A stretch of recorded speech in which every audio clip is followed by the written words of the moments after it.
Good morning! Good morning! Kahit masakit ang likod, dahil lagi sa good morning pa rin. Kakain pa tayo. Tarang! Ito yung scrambled egg and banana toink and Lebanese bread. Ito pang kakainin natin. Pero bago ang lahat, pabilis natin kay God ang ating pagkain. Salamat po God sa pagkain. Masarap ang pagkain. Hinihiling ko God na may siya mo para may nagtapulkas po sa pagkatapos sa pagkatapos. Salamat po God sa mga blessing na may naman na paso. Diyos na amin. Ito ngayon ang ating pagkain. Ayan.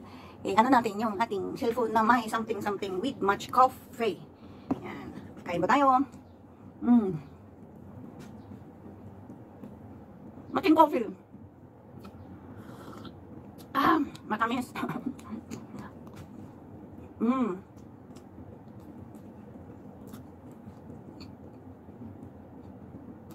Ito na yun ang breakfast at saka lunch natin. Meron pa yung binigyan ni Lina na ubi. Brown na ubi galing Pilipinas. Ito dinala niya na galing Pilipinas tapos linuto niya dito. Sarap-sarap. Kinain ko kanina. Madaling araw. Kaya ko ito ng kagabi. Kaya nga sabi ko maghingi ako ng ano, ng itatanim ko din na ubi na ano. Kasi ang ubi namin is puti.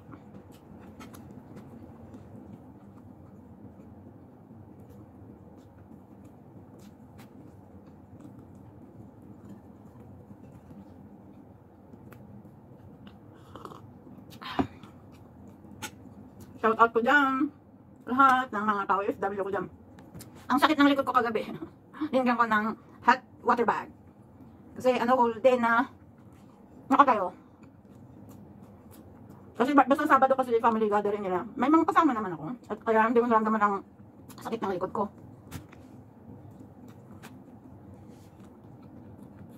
Mga nani na mga anak ng mga amo. Tinutulungan naman nila ako.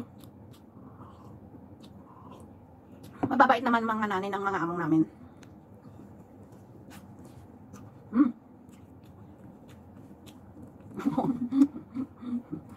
Masarap pala ito, no? Yung lagyan mo ng itlog at saka banana, at saka kugos.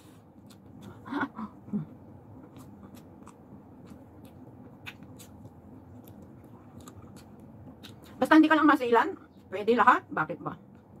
Buti nga't may ganitong kinakain. Sa Pilipinas, mga iba, alam mo ba kung kumakain sila? Baka mag-away-awa pa sila bago sila kakain.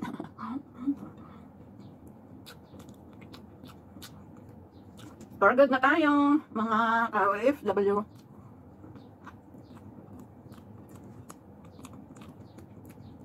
Huwag natin hintayin na dito tayo mag-menopause. Sabi nila.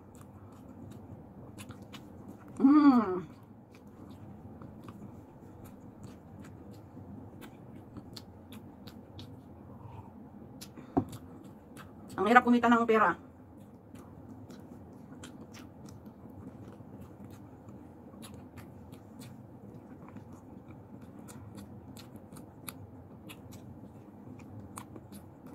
Maraming pera, pero masarap kasing tumulong. Sana balang araw tayo din ang tutulungan. Mga tinulungan natin.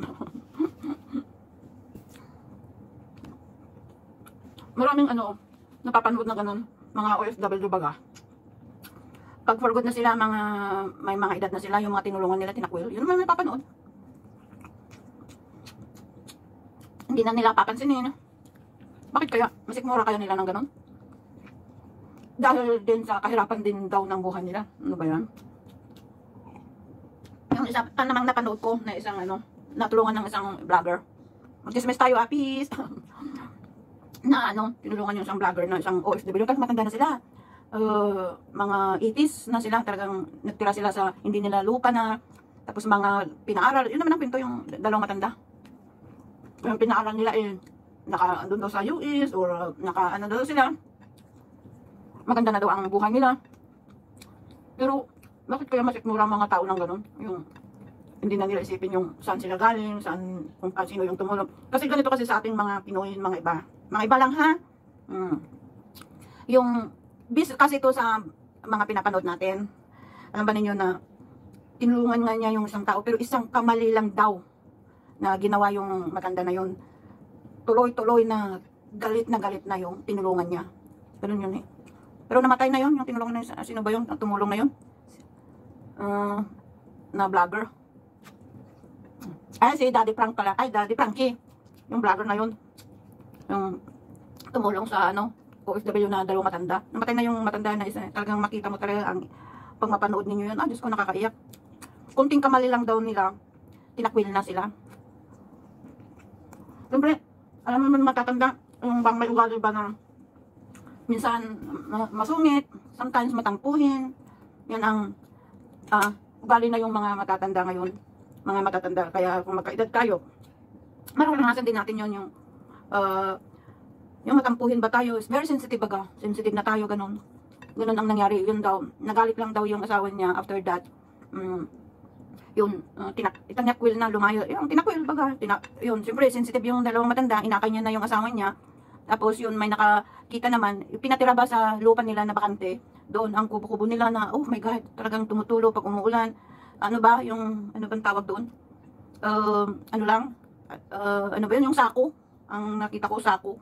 Tapos yun, may isang kagawad na, yung kagawad yata ang tumulong sa kanya. Tapos yun, nakita nga ni Daddy Frankie yung vlogger. Yung tinulungan.